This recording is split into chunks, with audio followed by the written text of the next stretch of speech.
So I'm Joe here, and this is my son. Joshua Ng. I'm Victoria. So I've been with ARPC since year 2000. Ever since Joshua was 4 months old, he started having regular blood transfusion, because he has a blood disorder. So we know that that's not a long-term solution. However, we don't have enough information nor confidence from doctors to go ahead with bone marrow transplant. Not until when he was 4 or 5 years old, I think the Singapore team was a lot more experienced and confident, and that's when we started to think about that. Yes, and the doctor's advice, and after speaking to them, the discussion was quite positive. So they asked us to look for a donor, and that's the first step you need to take, because during that time it's actually a COVID time, so it's not easy to find a donor, and we have to find a donor in the local, that means in Singapore. So we sent out the match, and he was fortunate enough to find a full match, a Singaporean that's living in Singapore, and then further test shows that everything is okay. So from then on, then we proceed to do the transplant. Both Joshua and myself we have to be in an isolation room for at least 7 or 8 weeks. That is the beginning of the transplant. We're not allowed to leave the room. We can't even talk to the papa. I can't go into the ward, so he can't even use the toilet, because water is usually a source of virus and bacteria. So everything is dry for him from then onwards, and she only gets to shower once, step out of the room for like 10 to 15 minutes to get a shower, then quickly goes back to the room after she's all done. So it was quite a difficult process lah. And initially was the chemotherapy to help him remove his own cells to get ready for the bone marrow transplant.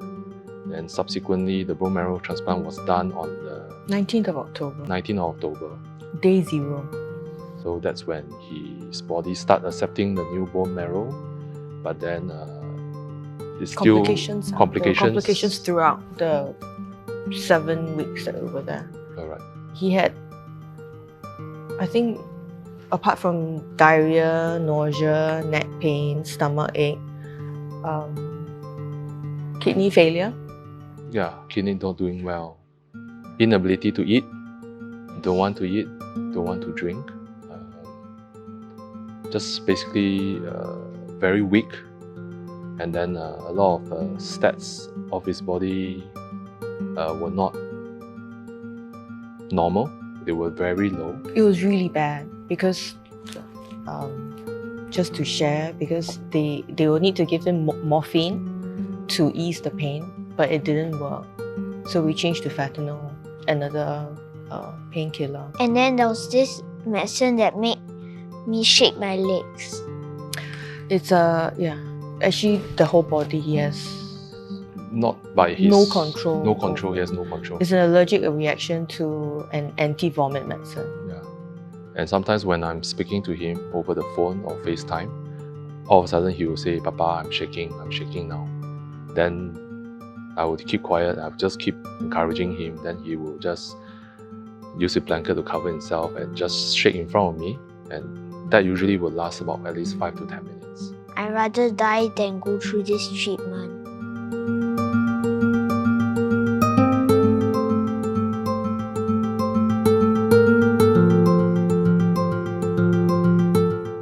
Very earlier on, I continued to log in to my weekly BSF Bible Study Fellowship meeting.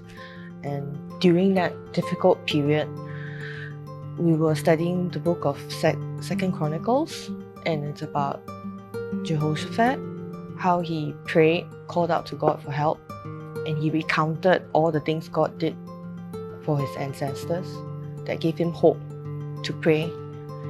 So and throughout that whole period, I scribbled lots of little prayers, and I think this helped me and my sanity. Still early in treatment, yet he's not eating and complained of tummy ache, nausea, and now neck pain. How can he carry on? He will feel worse at the end and post-transplant. I don't have the strength nor wisdom to care for Joshua. Please help me. Only God can help us. So I did all kinds of like little scribbles on my notebook, and I think it helped to talk to someone, God especially, because I felt so isolated. And we prayed as well, and reaching out to my sisters in Christ from BSF, as well as children's church teachers helped as well to pray for Joshua and myself. Even though I'm on the outside, I visit them almost like 3 times a day, and just delivering food for her just to make her life inside the isolation room more normal. But then we know it's still tough because you have a kid that don't know what's going on, and you have a parent who sees the kid in pain. And as a parent over the other side on the phone, seeing him shaking and sometimes yelling in pain and sometimes regretting the decision that he has selected to go through with the transplant, all we can do is to encourage him and make sure that he knows that God will help him. And there's a lot of people praying, families praying for him, cousins are praying, your relatives, your school friends, your church friends, everybody is praying for you. And things will be only better once all the challenges are taken care of. To rely on God and pray, talk to Him, even though you think that it's probably unimportant to Him, but just continue to talk to Him and know that He's in charge of it all. And with that strength in God, just take a step at a time to move forward.